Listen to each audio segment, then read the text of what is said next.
यीशु मसीह के ज़िंदा और जलाली नाम में आप सबको इवेंजलिस्ट एल्बा परवेज की तरफ से बहुत बहुत सलाम। मैं खुदावन की शुक्रगुजारी करती हूँ कि खुदावन ने हमारी ज़िंदगी में ये लम्हा, ये मौका बख्शा कि उसके नाम को जलाल देने का सबब बनते चले जाए। Praise the Lord. आज हम खुदावन की शुक्रगुजारी करते हैं और आज हम एक नए टॉपिक के ऊपर बात करेंगे, जो कि हमारा टॉपिक होगा नौजवान बेरा रवि का शिकार।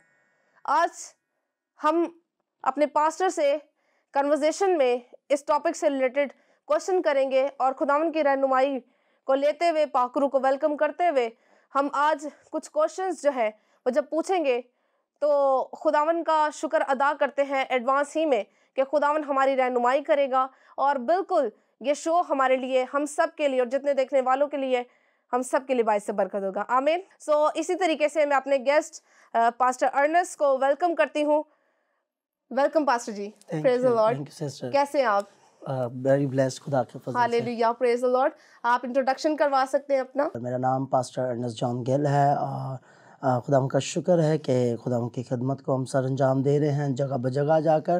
तो खुदा की शुक्रगुजारी करते हैं कि खुदा ने ये मौका दिया कि मैं इस शो में आऊँ और खुदा की खूबसूरत बातों को आपसे शेयर कर सकें ताकि मैं भी सीखूं और आप सब भी सीख सकें। सो पास्टर जी, मेरा क्वेश्चन होगा पहला आपसे इस टॉपिक से रिलेटेड, जो कि हमारा टॉपिक है नौजवान बेरा रवि का शिकार। बेसिकली इस टॉपिक को स्टार्ट करने का मकसद ये है कि चूंकि आज हम देख रहे हैं कि हमारे नौजवान जो है वो बिगड़ते जा रहे हैं और तरह तरह की ऐसी सिचुएशन के अंदर अपने आप को इन्वॉल्व करते थे जो कि कलाम मुकद्दस के मुताबिक नहीं है, और जिस तरीके से हमारा किरदार होना चाहिए वैसा किरदार हमारे नौजवान आज नहीं निभा रहे, जिसकी वजह से बहुत सी मुश्किलों और परेशानियों का शिकार हो रहे हैं। तो मेरा पहला क्वेश्चन आपसे ये होगा, आज नौजवान बेरा रवि का शिकार क्यों हो रहे हैं? सबसे पहले तो सिस्टर मैं आपको बताना चाहूँगा कि बेरा रवि का शिकार होने का मतलब खुदा से दूरी है।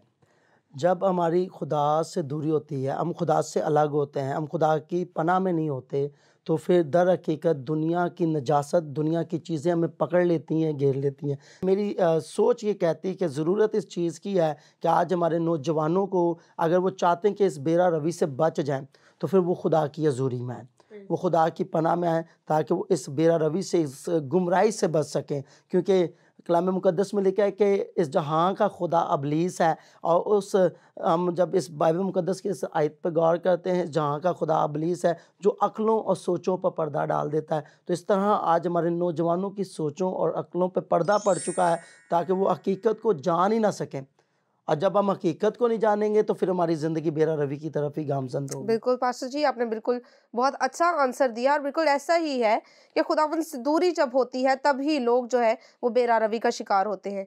पास्टर जी, मेरा दूसरा क्वेश्चन आपसे ये होगा, नौजवानों में बेरा रवि क्यों बढ़ती जा रही है?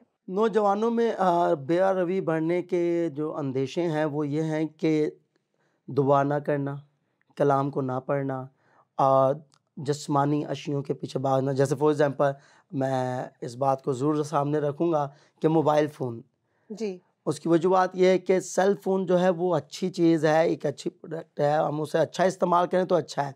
लेकिन जब हम उसे मिसयूज़ कर रहे होते हैं तो फिर हम बेरा रवि का शिकार हैं। जो टाइम खुदा का है वो टाइम भी हम दुनियादारी में जब दे देते हैं, दुनिया के कामों में देते हैं, तो इस वजह से भी हम बेरा रवि का शिकार हो रहे हैं। बाइबल मुकद्दस हमें सिखाती है कि जो हक ताला के पर्दा में रहता है वो कादर मुतलिक के साए में सुकून है। जब हम खुदा के हाथ के नीचे रहेंगे, खुदा की पनाह में रहेंगे और खुदा की बनाई हुई चीज़ों की इज्जत करेंगे, रिस्पेक्ट करेंगे, तो कभी भी मेरा नज़रिया ये कहता है कि हम बेरा रवि का शिकार नहीं होंगे। हमारी नस्ल बच जाएगी, हमारे नौजवान बच जाएंगे। और आज इस बात की भी ज़रूरत है, वालिदैन जो हैं वो अपने बच्चों को सिखाएं, वो अपने बच्चों को तालीम दें, वो उन्हें एजुकेट करें, उन्हें बताएं कि ये चीज़ इनके लिए अच्छी नहीं है, ये चीज़ इनके लिए अच्छी है। जब तक हम इनका डिफरेंस नहीं करेंगे, इनको अलग नहीं करेंगे, कभी भी हम किसी आंसर की तरफ गामजन नहीं होंगे। तो माँ बाप का भी अहम किरदार है, अगर वो चाहते हैं कि नौजवान, उनकी औलाद, बेटे और बेटियां बेरा रवि से बचें, तो फिर ज़रूर है कि माँ बाप भी अपने बच्चों को खुदा की राह की तरफ गामजन करें। और माँ बाप का ये अहम किरदार है, टीचर्स का भी ये अहम किरदार है और पास्टर्स का भी ये अहम किरदार है कि अगर कलीसिया चर्च में आती है तो और वो नौजवान उस कलीसिया के हिस्सा हैं, तो फिर पास्टर को ये चाहिए कि वो उस कलीसिया को तालीम दे ताकि उनके बच्चे, कलीसिया, नौजवान जो है वो उस प्रॉब्लम से निकल सकें। बहुत अच्छा आंसर पास्टर जी ने दिया कि पेरेंट्स का भी कितना रोल है कि वो अपने बेटे और बेटियों को खुदावन के पास लेकर आने का सबब बनते हैं। मेरे चीज़ें जब हमारे घरों के अंदर दुआ नहीं होगी, बंदगी नहीं होगी, इबादत का हमारे नौजवानों को पता नहीं होगा, बच्चों को पता नहीं होगा, तो वो किस तरीके से खुदावन के करीब आएंगे। तो जब वो बचपन ही से उनको ये तालीम नहीं दी जाएगी तो फिर बड़े होकर नौजवानी के अयाम में उन्होंने फिर बिगड़ना ही है। तो इसी तरीके से फिर मसीहत का नाम जो है वो ऊंचा नहीं होता बल्कि बदनाम करते हैं। इसीलिए पास्टर जी, मेरा तीसरा क्वेश्चन आपके साथ ये होगा, आज नौजवानों को ऐसा क्या करना चाहिए कि वो इस बेरारवी का शिकार ना हो? और ये बड़ी ज़बरदस्त बात आपने पूछी है कि आज नौजवानों को क्या करना चाहिए कि वो बेरा रवि का शिकार ना हो। जी। और मेरे ख्याल से तो उन्हें ये करना चाहिए, फर्स्ट ऑफ ऑल पहला काम कि वो खुदा के पास जाएं। आमीन। सेकंड, वो अपने माँ बाप के फरमाबरदार हो जाएं। थर्ड, कि वो खुदा की बातों पर अमल करें। चौथी बात, वो खुदा के कवानीन के मुताबिक अपनी ज़िंदगी बसर करें। अगर वो चाहते हैं कि बेरा रवी से बच जाएं, गुमराही से बच जाएं, तो फिर ये काम हमें करना ज़रूरी है। ये काम हमें अपनी ज़िंदगी में अप्लाई करने की ज़रूरत है कि जब हम खुदाम की हज़ूरी में जाएंगे और जब हम खुदा के हुक्मों पे अमल करेंगे, जब हम दुआ करेंगे, जैसे कि आप कह रही थी कि अगर नौजवान बचना चाहते हैं तो उन्हें दुआ की ज़रूरत है। तो जब हम दुआ करेंगे, फास्टिंग करेंगे, रोज़ा रखेंगे, तो हम बेरा रवी से बच सकते हैं। फिर हम अबलीस के शिकार नहीं होंगे, फिर हम अबलीस के हाथों में नहीं फंसेंगे। याद रखें, अबलीस का सबसे अहम आला क्या है? वो हमारे माइंड को डिस्टर्ब करता है, वो हमारी सोच को डिस्टर्ब करता है। और बाइबल मुकद्दस हमारे माइंड को, हमारी सोच को दुरुस्त करती है, और वो दुरुस्त करने के लिए हमें बाइबल मुकद्दस पर गौर करने की ज़रूरत है। जब हम इसे हर रोज़ पढ़ेंगे, हम हर रोज़ इस पर गौर करेंगे, तो ये कलाम जब हमारी ज़िंदगी में उतरता है तो ये ज़िंदगी बदल देता है। बड़ा कलाम मुकद्दस में बड़ी अच्छी ये बात है कि जहाँ यीशु मसीह का कलाम है, जहाँ ज़िंदा कलाम है, वहाँ ज़िंदगियाँ तब्दील होती हैं, वहाँ ज़िंदगियाँ बदलती हैं, फिर वो नौजवान भी बदल जाएंगे। मुझे पालूस की बड़ी अच्छी बात याद है, उस दौर के अंदर जब पालूस की ज़िंदगी पर गौर करते हैं तो वो पालूस जो है वो साउल है, लेकिन वो जवान है, नौजवान है। अब वो बेरा रवी का शिकार है, वो मसीहत को नहीं जानता, वो गुमराह है, वो सरकश है, वो खुदा से अलग है। और यीशु मसीह ने कहा, आए साउल तो मुझे क्यों सताता है? लेकिन जब हम बेरा रवी करते हैं, हम सरकश हैं, हम नाफरमानी के अंदर हैं, तो फिर खुदावन को हम सताते हैं। और जब साउल को ये पैगाम मिला तो साउल की ज़िंदगी तब्दील होना शुरू हो गई। वो इस बात को सुनने लगा कि कौन है जो मुझसे मुखातिब है, और वो चाहता है कि मैं उसे सताऊं ना, मैं उसे दुख ना दूं। तो मैं आज आपको ये बताना चाहता हूं कि अगर हम चाहते हैं कि नौजवान बचें, तो फिर आज हमें उन्हें सिखाने की ज़रूरत है। जनाब यीशु मसीह ने भी नौजवानों को टीच किया, और जब वो टीच किया तो पालूस ने क्या कहा? अब मैं जिंदा ना रहा, मुझ में मसीह। यानी वो कहता है कि सब पुरानी चीज़ें चली गई हैं, सब कुछ नया हो गया। इसका मतलब है कि अब वो बेरा रवी जो उसकी ज़िंदगी के अंदर थी, अब वो जिस बेरा रवी का शिकार था, गुमराही का शिकार था, वो उसकी ज़िंदगी से चली गई। यानी नई मैं पुराने मटकों में भर देना रवा नहीं है, उसके लिए हमें नया होने की ज़रूरत है। अब पालूस क्या हुआ? नया हुआ। और नया कैसे हुआ? खुदा की बातों से, खुदा के कलाम से, खुदा की बातों को सुनने से। तो आज अगर नौजवान ये चाहते हैं कि उनके बंधन और उनके जुए टूट जाए और उनकी वो ज़िंदगी जो शिकस्त वाली ज़िंदगी है वो सरफराजी की मानिद बन जाए, तो फिर आज उन्हें खुदा की आवाज़ को सुनने की ज़रूरत है। आज यीशु मसीह को अपनी ज़िंदगी में दावत देने की ज़रूरत है, और जैसे जैसे यीशु मसीह हमारी ज़िंदगी में आते हैं तो ज़िंदगी बदलना शुरू हो जाती है, हमारी ज़िंदगी तब्दील होना शुरू हो जाती है। फिर हम पहले जैसे नहीं रहते, फिर हमारी शक्ल पर या सूरत पर जो मायूसी का वो दुख नज़र आता है वो शादमानी में बदल जाता है। हर वक्त हम हंसते खेलते मुस्कुराते हैं, क्योंकि हमारी ज़िंदगी में क्या है? यीशु मसीह है, उसका कलाम है। तो आज हमें खुदा के कलाम को वेलकम करना है ताकि हम बेरा रवी से बच सकते हैं। ये नज़रिया, मेरा जो नज़रिया वो ये कहता है कि हमें यीशु मसीह के अच्छे फॉलोअर बनना है। पास्टर जी, मेरा क्वेश्चन आपसे ये है कि आज नौजवान जो है वो रोज़े की तरफ क्यों मुंतकिल नहीं होते? क्यों उनका दिल नहीं करता कि वो रोज़ा रखे? मैं आपको बताना चाहता हूँ कि सबसे पहले कि वो कुछ मेरे दिल में एक बात डाल रहा है कि मुबारक के नौजवान जो जवानी के दिनों में खुदा को याद करते हैं। खुदा का कलाम चाहता है कि हम नौजवान होते हुए अपनी ज़िंदगी को खुदा के ताबे करें। और आप जिस बात पर ये बात कर रही हैं कि रोज़ा हम क्यों नहीं रख सकते, और अक्सर औक़ात नौजवान रोज़ा नहीं रखते, और हम मसीह कौम के अंदर भी देखते हैं रोज़ों के अयाम आते हैं तो बुज़ुर्ग रोज़ा रख रहे होते हैं, नौजवान नहीं रख रहे होते। ऐसा ही है। उसकी वजूहत ये है कि उन्हें तालीम उस तरीके से नहीं दी जा रही है। हम उन्हें गाइडलाइन नहीं दे रहे हैं, उन्हें बता नहीं रहे कि रोज़े के फ़ायदे क्या हैं, रोज़े की ख़ासियत क्या है, उसकी अहमियत क्या है। फॉर एग्ज़ाम्पल जब हम रोज़ा रखते हैं तो रोज़ा लफ्ज़ के अंदर मैंने कुछ इस पे प्रैक्टिकल भी किया और एक सेमिनार किया, तो उसके अंदर मैंने ये बात बताई थी कि पहला लफ्ज़ जो है वो हमें ये सिखाता है कि जब हम रोज़ा रखते हैं तो हम रिहाई पाते हैं। सेकंड बात जो हम देखते हैं तो उसमें हम वादे की सरज़मीन के लिए तैयार होते हैं, एंड जो प्रॉमिसेस हमारे साथ होते हैं खुदा यीशु मसीह के कलाम मुक़द्दस के मुताबिक वो पूरे होने लग जाते हैं। और तीसरी बात यह है कि खुदा हमें सिखाता है, बताता है, हम खुदा के करीब चले जाते हैं, यहोवा पाक के करीब चले जाते हैं। रोज़ा दर हकीकत जो है वो खाकसारी का नाम है, और जब तक हम खाकसारी नहीं है, हमारी ज़िंदगी खाकसारी में नहीं है, तो हम कभी भी आगे अप्रोच नहीं कर सकते। मैं आपको अपनी गवाही देना चाहता हूँ। मैंने जब खिदमत का आगाज़ किया तो मैं एक टाइम की रोटी बर्दाश्त नहीं करता था। मुझे तीनों टाइम की रोटी टाइम पे चाहिए, क्योंकि मैं उसे बर्दाश्त कर नहीं पाता था, और मेरा कभी बीपी लो हो जाना। मैं अपनी गवाही एक दे रहा हूँ कि जब मैंने जवानी के अयाम में खुदा यीशु मसीह को कबूल किया, अपने आप को खुदा के ताबे किया, तो उसने मेरी एनर्जी पावर को बढ़ा दिया।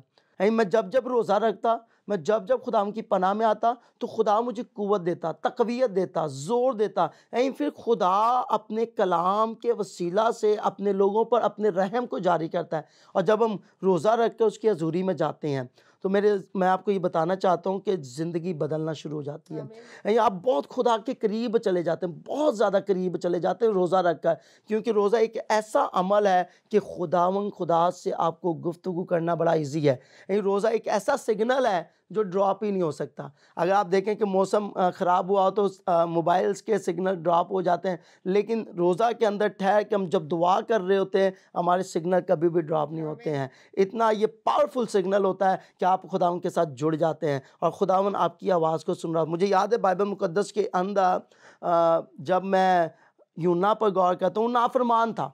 वो 3 दिन जो मछली के पेट में रहा, तो वो भी फास्टिंग में था, कुछ भी खाया पिया नहीं उसने। लेकिन उस हालत के अंदर जब वो उसका बदन भी कमज़ोर हो चुका है, उसके अंदर ताकत भी नहीं है, और इवन कि अब वो एक ऐसे बंधन में बंधा हुआ है, एक ऐसे जुए में बंधा हुआ है जिसमें वो नाफरमान है। मैं यही कहूँगा कि यूहन्ना जो है वो सरकश है, वो बेरा रवि का शिकार है। खुदावन से कहता है तू इस तरफ जा, वो उस तरफ जाता है। खुदा जो राह दिखा रहा है वो उस राह पर चलना नहीं चाहता है। वो अपनी ज़िंदगी को बसर करना चाह रहा है अपने तौर से, लेकिन खुदा ये चाहता है कि उसके लोग उसके तौर के तरीके से, उसकी जैसे खुदा चाहता है वैसे अपनी ज़िंदगी यूहन्ना नहीं करना चाहता था। और जब वो 3 दिन उस दुख की हालत में रहा, उस खाकसारी की हालत में आया, तो फिर बाइबल मुक़द्दस बयान करती है खुदा ने उसकी आवाज़ को सुन लिया और खुदा ने उसे उस बंधन में से छुड़ा लिया, उस जुए में से निकाल लिया और उसे आज़ाद किया। तो याद रखें, रोज़ा दर हकीकत आज़ादी का नाम है, फ़तह का नाम है। और आज मैं ये कहूँगा कि जितने भी हमारी नौजवान बेटे और बेटियां हैं और हमारे बुज़ुर्ग भी हैं, सब रोज़ा रखें, और लाजमी है रोज़ों के अयाम में भी रोज़ा रखें और आम डेज़ में भी रोज़ा रखें। अगर आप चाहते हैं कि आपकी ज़िंदगी में विक्ट्री आए, फ़तह आए, आप निजात को हासिल करें, आप यीशु मसीह को रिसीव कर सकें, उसे देख सकें, तो फिर रोज़ा रख कर दुआ करें। अगर आपके काम जो नहीं हो पा रहे हैं, अगर आपके कामों में रुकावटें हैं, तो रोज़ा रख के दुआ करें। मैं आपको सच कहता हूँ, मैंने इसका प्रैक्टिकल किया अपनी ज़िंदगी में। खुदा वक्त पर आपको जवाब देता है। कलाम मुक़द्दस में लिखा है वो अपने तालिब को नींद में दे देता है, और जब हम उसके तालिब हैं तो उसने कहा मांगो तो दिया जाएगा। तो जब हम रोज़ा रख कर खुदा की पनाह में आते हैं, तो जो बात हम खुदा की तख्तेगाह पे रखते हैं, खुदा उससे सुनकर हमें जवाब देता है। Praise the Lord. मेरे अज़ीज़ों, कितनी खूबसूरत बात खुदावंद के बेटा ने आप तक पहुंचाई है। नौजवानों के लिए ये पैगाम है कि जब हम आजिज़ी के साथ खुदावंद की हजूरी में खुद को पेश करते हैं, बेसिकली रोज़ा रखना, फास्टिंग करना, अपने आप को आजिज़ कर देना।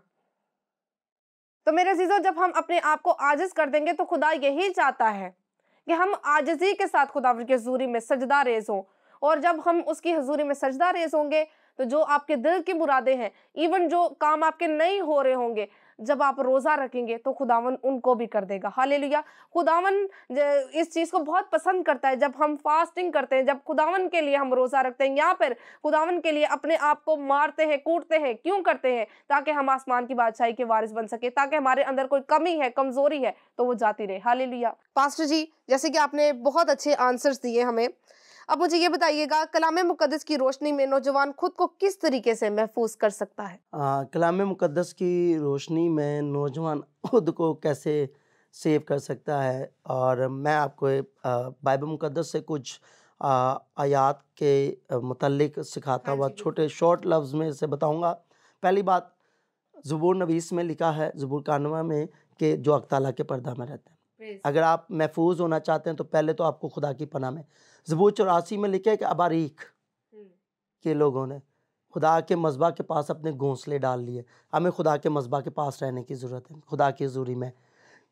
तीसरी बात, अगर आप महफूज होना चाहते हैं तो शरीयत के कानून में लिखा है कि ये शरीयत की किताब तेरे मुंह से ना हटे, हर वक्त तुझे इसी का। अगर हम चाहते हैं कि हम सेफ हो जाएं, सेफ साइड पे आ जाएं, हम चाहते हैं कि हम इस बेरा रवी से बच जाएं, हम चाहते हैं कि हम सरकशी से बचें या नाफरमानी से बचें, तो फिर नौजवानों को आज खुदा के मज़बा के करीब आने की ज़रूरत है, खुदा के पास आने की ज़रूरत है। मैंने बाइबल मुक़द्दस से इसलिए कुछ रेफरेंस दिए ताकि हमें समझने के लिए इजी हो। जैसे कि अभी आपने रोज़ा की एक बात वो की, तो मेरी स्पिरिट में खुदा ने एक बात डाली कि नैनवा के शहर के लोगों ने क्या किया, रोज़ा रखा, 3 दिन का क्या रखा, रोज़ा रखा, और वो खुदावन के मज़बा के पास है। उसमें नौजवान भी थे, बूढ़े भी थे, जवान भी थे, चुरिंद परिंद, उस इलाका के, उस शहर के जितनी भी चीज़ें थीं जो जानदार थीं, उन्हें रोज़ा रखवाया गया ताकि वो खुदा के करीब आ जाएं। और जब वो खुदा के करीब आए तो खुदा ने क्या कहा कि मैंने देखा कि इनके हालात बदल गए, इनकी सोचें बदल गई हैं, ये मेरे करीब आए हैं, ये अपने बुरे कामों से बाज आ गए हैं और मैंने अब इन्हें बख्श दिया है। तो याद रखें कि हमें रोज़ा रख के खुदा के पास आना है, और देन उसके बाद बचने के लिए हमें खुदा के हाथ के नीचे रहने की ज़रूरत। एवरी टाइम एवरी डे हमें खुदा की पनाह में रहने की ज़रूरत है।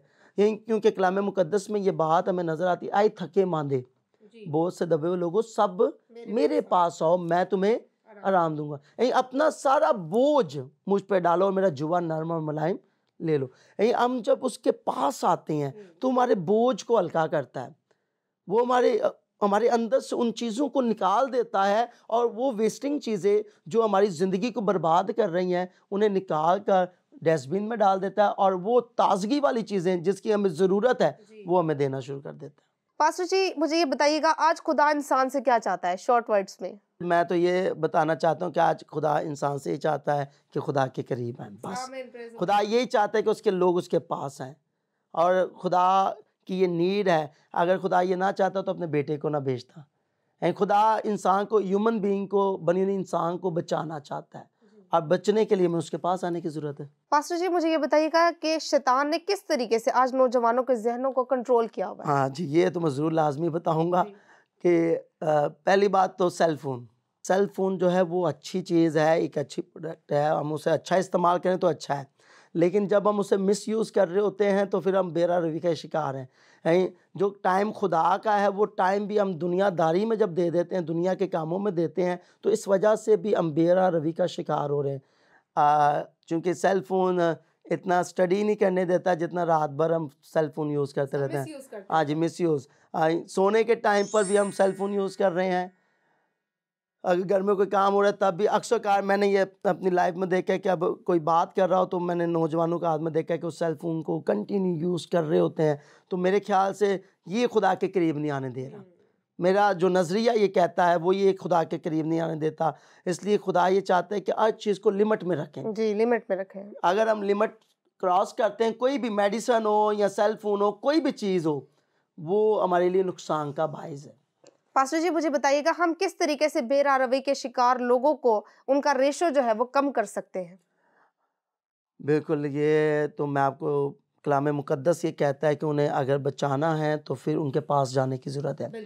अगर आपके इर्दो-गिर्द कोई ऐसा नौजवान बेटी, बेटा बेरा रवी का शिकार है, तो अगर आप ईमानदार हैं, रास्तबाज़ हैं, तो फिर आपको खुदा के कलाम को उनके पास लेकर जाना है, खुदा के कलाम को उनके पास लेके जाना है, क्योंकि कलाम मुक़द्दस में लिखा है कि कौन है जिसने गुनाह नहीं किया।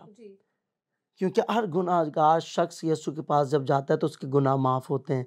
तो हम जब खुदा के कलाम को उन ज़िंदगियों के पास लेके जाएंगे जो बेरा रवि का शिकार हैं और उन्हें कलाम सुनाएंगे तो वो बच जाएंगे, उनकी सोचें और ख्याल बदलेंगे और ज़िंदगी तब्दील हो जाएगी। Praise the Lord. पास्टर जी आपने बहुत अच्छा आंसर दिया। अब जैसे कि हर एक शख्स का किरदार होता है, पेरेंट्स का किरदार है, टीचर्स का किरदार है, इसी तरीके से खुदा के खादमीन का भी किरदार है। तो किस तरीके से खुदा का खादम जो है वो इस टॉपिक के ऊपर, जैसे कि फॉर एग्जांपल बेरा रवि का शिकार लोगों पर, वो नौजवानों पर खास तौर पर किस तरीके से वो काम कर सकता है, किस तरीके से वो अपना किरदार अदा कर सकता है कलीसिया में? ये तो मैं आपको ये बताता हूँ कि जब खादम अपने चर्च में खिदमत सर अंजाम देता है जी। तो मेरे ख्याल से उन्हें महीने के अंदर कुछ ऐसे मैसेजेस रखने चाहिए जिसमें वो कलीसियाई तरक्की, नौजवानों की तरक्की और नौजवानों की तब्दीली के लिए वो मैसेजेस दिए जाएं। फॉर एग्जांपल जैसे कि आज हमारा टॉपिक भी है कि नौजवान बेरा रवि का शिकार क्यों है, तो फिर ऐसे मैसेजेस जो हैं, ऐसे सरमन जो हैं दिए जाएं ताकि जो बात हम अपनी हिकमत, अपनी दनाई, अपने इल्म से सिखाएंगे वो कभी भी हमारे ज़हन नशीनी होगी, हमारे ज़हन में नहीं बैठेगी। और जो बात हम खुदा के कलाम से सिखाएंगे ये ज़रूर असर पैदा करती है और ये ठहरती है, ये अमल पैदा करती है। तो अगर कलीसियाओं में नौजवान बेरा रवि का शिकार हो रहे हैं, ईमानदारों में नौजवान बेरा रवि का शिकार हो रहे हैं, तो दर हकीकत खादमीन का अब अहम किरदार है कि वो ऐसी ज़िंदगियों को ढूंढे और ढूंढ कर उन्हें टीच करें। जनाब यीशु मसीह जगह ब जगह जाते और लोगों को टीच करते। बहुत से कैटेगरी के लोग वहाँ मिलते थे, बहुत से ऐसे लोग मिलते थे कि वो खुदा से दूर हैं, लेकिन वहाँ यीशु मसीह उन्हें टीच करते। आज हमें टीचिंग देने की ज़रूरत है, टीचिंग देने की। आप अभी देख लें हमारे मुल्क के अंदर भी अक्सर कार हमें ऐसे वाक़यात नज़र आ रहे हैं, हमारे बच्चे जो हैं बेरा रवि का शिकार हो रहे हैं। तो उन्हें अगर आप चाहते हैं कि हम बचाएं तो हम सबको पहली बात यूनाइट होने की ज़रूरत है। दूसरी बात, हाँ जी, दूसरी बात कलीसिया को खादम के साथ यूनाइट होने की ज़रूरत है, खादम को कलीसिया के साथ यूनाइट होने की ज़रूरत है, इत्तेहाद में आने की ज़रूरत है। और जब हम इत्तेहाद में आएंगे तो फिर हम उन ज़िंदगियों को जो खुदा से दूर हैं उन्हें जीत सकते हैं, उन्हें बचा सकते हैं, यानी उस दलदल से निकाल सकते हैं जो हमारे इर्दो गिर्द है, जो हमें दबा रही और ख़त्म कर रही है। सो पास्टर जी, इस दोराहा प्रोग्राम के जरिए आप हमारे यूथ को क्या पैगाम देना चाहेंगे? हाँ जी, मैं इस प्रोग्राम के ज़रिए ये मैसेज आप तक कन्वे करना चाहता हूँ कि जितने भी हमारे खादमीन हैं, हमारे हम खिदमत भाई हैं और साथ जितने भी वालदैन हैं, पूरी मसीह कौम से ये कहना चाहता हूँ कि आज नौजवानों को जो चर्च की एक रीढ़ की हड्डी हैं जैसे कि यूथ है, हर चर्च के अंदर यूथ बननी चाहिए, नौजवानों को अप्रिशिएट करना चाहिए, उन्हें चर्च के अंदर कोई ना कोई ज़िम्मेदारी देनी चाहिए, उन्हें कोई ना कोई ऐसा काम देना चाहिए जिससे वो दुनियादारी के कामों से बचें, उन बुरे कामों से बचें और खुदा की तरफ गामज़द रहें, खुदा के कामों में लगे रहें, खुदा के कामों को करते रहें। क्योंकि कलाम मुक़द्दस में लिखा है शरीयत की किताब तेरे मुँह से ना हटे। हर वक्त हमें इसी का ही ध्यान होना चाहिए, क्योंकि दाऊद क्या कहता है, वो नौजवानी के आलम में कहता है मैंने अब खुदा के कलाम को अपने दिल में रख लिया ताकि उसके ख़िलाफ़ गुनाह ना करूँ। तो जब हम कंटिन्यू खुदा के कलाम को अपने अंदर रखेंगे तो मेरे ख़्याल से और मेरा ईमान ये कहता है, यकीन ये कहता है, हम कभी भी नाफरमानी के जूते नहीं पहनेंगे, नाफरमानी की ज़िंदगी नहीं बसर करेंगे और फिर हम खुदा की रज़ा और खुदा की मर्ज़ी में अपनी ज़िंदगी बसर करेंगे। और जब हम खुदा की मर्ज़ी में होंगे तो फिर दर हकीकत आसमान भी आपका है, ज़मीन भी आपकी है। जब जब आप दुआ करेंगे खुदा जवाब देगा और आपकी ज़िंदगी में काम होगा। और आज मैं नौजवानों को यही मैसेज दूंगा कि खुदा उनके पास आए और कलाम मुक़द्दस में लिखे आज़मा कर देखो तो सही। आप खुदावंद के पास आकर अपनी तमाम रिक्वेस्टें उसके सामने रखें तो खुदावंद ज़रूर आपकी ज़िंदगी में काम करेगा और आपके घराने बरकत पाएंगे। Praise the Lord. Pastor ji, thank you so much आपके टाइम के लिए कि आपने हमारे नौजवानों यूथ को, ख़ास तौर पर एक बड़ा ज़बरदस्त टॉपिक था जैसे कि नौजवान बेरा रवि का शिकार, इससे रिलेटेड हमारे सारे क्वेश्चंस के आंसर आपने दिए। हम आपके दिल से शुक्रगुजार हैं। खुदावंद आपको बहुत बरकत दे, आपकी खिदमत को खुदावंद और बढ़ाता चला जाए और आपको और सरफराजी दे। मेरे अजीजों, जैसे कि आज हमारा टॉपिक था, हमने सीखा पास्टर जी ने लास्ट में एक छोटा सा मैसेज दिया कि आज हमारे नौजवानों को चूंकि अप्रिशिएट भी नहीं किया जाता, इसी वजह से भी वो खुदावंद से दूरी का शिकार होते हैं। मेरे चीज़ें ज़रूर है कि जब आपके चर्च के अंदर, आपकी कलीसिया के अंदर ऐसे नौजवान उठे जो कि वाकई में इस लायक है कि उनको आगे लाया जाए, तो उनको कभी पीछे ना हटाया जाए मेरे चीज़ों, क्योंकि खुदावन उनको इस्तेमाल करना चाहता है। खुदावन उन्हें चाहता है कि मेरे बेटे और बेटियां जो हैं वो आगे बढ़कर उसके नाम को जलाल देने का सबब बनते चले जाए। तो मेरे खादमीन, जितने भी खादमीन हैं, उन सबसे ये रिक्वेस्ट है मेरी, आप नौजवानों को ज़रूर सपोर्ट करें, आने वाली जनरेशन को ज़रूर सपोर्ट करें, ताकि वो खुदावन के नाम को जलाल देने का सबब बनते चले जाए। मेरे चीज़ों, हमारा प्रोग्राम दो रहा, इससे रिलेटेड हम और बहुत सारे टॉपिक्स जो है इस शो के अंदर लेकर आएंगे, ताकि खुदावन के नाम को जलाल देते चले जाए और खुदावन का नाम जो है और वो इज्जत और जलाल पाता चला जाए। मेरे जीजो, बेसिकली खुदावन ने हमें चुना ही इसलिए कि उसके नाम को जलाल देने का सबब बनते चले जाए। उसने अपना लहू इसलिए बहाया है ताकि उसके जलाल को जाहिर किया जाए अपने बंदों से। हालेलुया। तो मेरा ईमान है कि खुदावन हमारे साथ है और वो हर कदम पर हमें सपोर्ट करने के लिए खड़ा है। वो हमें राहों को दिखाता है, लेकिन जब हम उसमें चलेंगे तो मेरे जीजों फिर ही हम उसके रास्तों को देख सकेंगे। खुदावंद हम सबको बड़ी बरकत दे, आप सब देखने वालों को इस दो राह शो के जरिए से बड़ी बरकत दे, ताकि हम आने वाले और शो में खुदावंद के जलाल को जाहिर करने वाले हो सके। खुदावंद आप सबको बड़ी बरकत दे। God bless you.